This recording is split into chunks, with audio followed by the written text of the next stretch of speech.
What's up, everyone? Welcome to the Power Play with CJ. Today we're going to continue our 10-question segment. With 10 questions, the Boston Bruins will face going into the season. Without further ado, number 10, what rookies will we see this season? I think we will definitely see a healthy dosage of Ryan Spooner, possibly some Jared Knight. We'll talk more about Jared Knight later on, and maybe some Alex Kovalchuk. I want to see Ko personally, but we'll see what happens.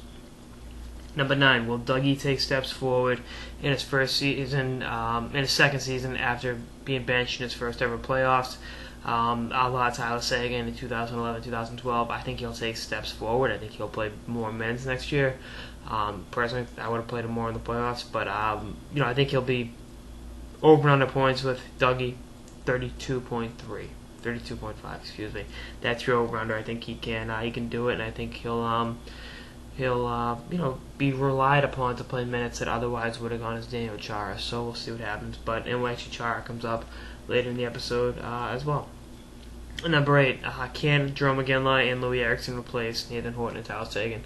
They're not going to replace them. They're going to bring their own unique skill set and their own games, plural, to the Bruins. I think the over/under for goals combined between the two of them is 56.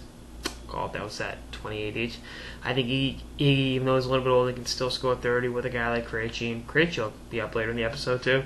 And Eriksson will be playing on a line that I think really fits his skill set very well with Bergeron, with Marchand. And I think he'll get some scoring chances, and he'll be given plenty of opportunities to score and to contribute. Number 7, can David Krejci keep up the playoff numbers he had last year, where he would have won the Conn Smythe had they won the Stanley Cup? No, but I think he'll have between 70 and 75 points. I think he'll have a real big year next year. I think he'll be feeding the Iginla on one-timers all day, and obviously Horton's younger than Iginla, but Iginla doesn't go through the goalless stretches like Horton will do with the new team with the Jackets. But I think Iginla brings consistency every single night, and that'll definitely help Mr. Krejci, as having a consistent goal scorer on his right wing is conducive to his skill set.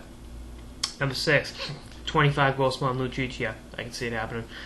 Do I think he'll score 30 again? No, but 20. I think the year he had 30. It was 3 years ago. 5 of those goals were empty netted, so 25 total goals this year. Makes sense. Number 5, is Daniel Chara getting old? Old. Yeah, we're all getting older every day.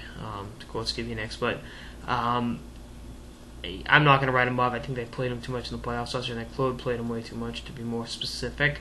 But I think if Dougie Hamilton takes necessary steps forward, he can cut in those minutes and keep Chara fresher for longer.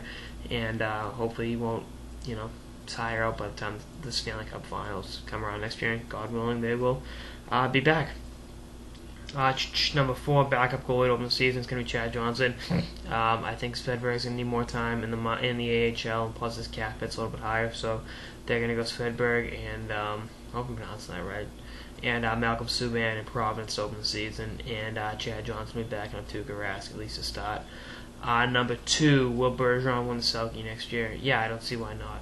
I think he'll have great chemistry with either Eriksson or Iginla, depending upon how the lines work out. And obviously Marchand, and I think bringing his game to the table every single night.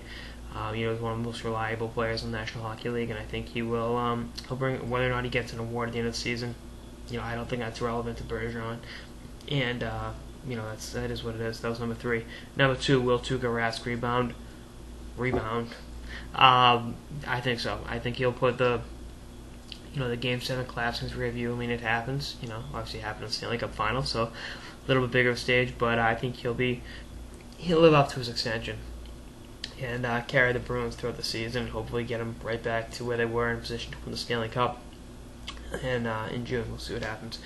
And the number 1 question Bruins fans have going into the season: the third line winger battle. I'd actually open camp with Jared Knight. I know he really had a lost season development last year, but I think if you give him a look there, might help. With Kelly and with Soderberg. I mean, maybe Iginla's game goes. I mean, let's just say Iginla plays subpar and Alex Kovalchuk lights up the AHL, and you put Coco on that line. I know I'm wishfully thinking here, but maybe Ryan Spooner slides over and plays the lane. I know he's a lefty; it's a little bit more difficult, but it's going to be a pretty good and intriguing battle going to see. I mean, maybe Paille moves up the line, they find a fourth liner over the offseason. I mean, another one. You need a righty shot in that wing. I think Knight can fit there, so we'll see what happens. But I think it's one of those things. It's going to be a real intriguing battle. It's going to be healthy competition. You've already got a great team, and a team that wins the Stanley Cup Finals. If there's some competition there, guys pushing each other to be better, I think it's a good thing, and I think the rest of the team will benefit from it. Anyway, that's on this episode of the Power Play with CJ on 10 questions the Boston Bruins have going into the season. Stay tuned for more episodes throughout the offseason and beyond. Later, guys.